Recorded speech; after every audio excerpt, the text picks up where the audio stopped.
നമ്മുടെ വീട്ടിലൊക്കെ ഒരു പച്ചമുളക് കടയേ ഉള്ളൂ എങ്കിൽ പച്ചമുളകിൻ്റെ ആവശ്യം കഴിഞ്ഞ് ബാക്കിയുള്ളത് പഴുത്ത് കിളിയൊക്കെ കൊത്തി തിന്നു പോകുമല്ലേ. അപ്പം നമുക്കിത് എളുപ്പത്തിൽ എങ്ങനെ ഉണക്കിയെടുക്കാമെന്ന് നോക്കാട്ടോ. സാധാരണ പഴുത്ത മുളക് ഉണങ്ങണമെന്നുണ്ടെങ്കിൽ ഒരു 10 ദിവസമൊക്കെ ഉണക്കേണ്ടി വരും. അതും നല്ല വെയിൽ വേണ്ടി വരും.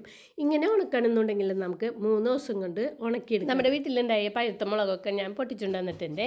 എന്നിട്ട് വെള്ളം തിളപ്പിച്ചിട്ട്, പച്ചവെള്ളമാണ് അത്, പച്ചവെള്ളം തിളപ്പിച്ച് അതിലേക്ക് ഇട്ട് കൊടുക്കുക. എന്നിട്ട് ഒരു 2 സെക്കൻഡ് അതൊന്ന് തിളയ്ക്കുക. അത് തൊണ്ടൊന്നും വാടാൻ വേണ്ടിയിട്ടാണ്. ഇങ്ങനെ ചെയ്യുമ്പോഴേ 2 ഉണ്ട് കേട്ടോ ഗുണം. ഇത് പെട്ടെന്ന് നമുക്ക് ഉണങ്ങിയും കിട്ടും. പിന്നെ ഈ പൂപ്പലൊക്കെ വരില്ലേ വർഷക്കാലത്ത്, മുളക് ഉണങ്ങിയത് ഇരുന്നിട്ടുണ്ടെങ്കിൽ ഈ ഒരു സംഗതി പൂപ്പൽ ഇതിന് വരില്ല കേട്ടോ. അപ്പം ഇതും പരീക്ഷിച്ചിട്ടുള്ളതാണ്. അപ്പം ഇതൊന്ന് വാടിയിട്ടുണ്ട്. വാടിയതിന് ശേഷം നമുക്ക് വെയിലുണ്ടെങ്കിൽ 3 ദിവസം കൊണ്ട് വെയിലത്തിട്ടാൽ ഉണങ്ങി കിട്ടും. അപ്പം ഞാൻ ഇപ്പം വെയിൽ ഉണ്ടായിരുന്നു, അപ്പോൾ വെയിലത്തേക്കാണ് ഇട്ടത് കൊടുത്തത്. അല്ലെങ്കിൽ നമുക്ക് ഗ്യാസ് അടുപ്പിൻ്റെ സൈഡിൽ നമ്മൾ എപ്പോഴും 2 നേരം അടുപ്പ് കത്തിക്കുന്നതാണല്ലോ. അപ്പോൾ സൈഡിൽ ഇട്ട് കൊടുത്തിട്ടുണ്ടെങ്കിൽ ഒരു 3-4 ദിവസം കൊണ്ട് നമുക്ക് ഉണങ്ങി കിട്ടും കേട്ടോ. ഈ ഉണങ്ങി കഴിയുമ്പോഴുണ്ടല്ലോ ഈ വെളുത്ത മുളക് ഓരോന്ന് കാണും. ഇതെന്തിട്ടാണെന്നറിയോ, മൂപ്പ് നല്ലോണം പഴുത്തതല്ലാത്ത മുളകാണ് ഈ വെളുത്തിരിക്കുന്നത് കേട്ടോ.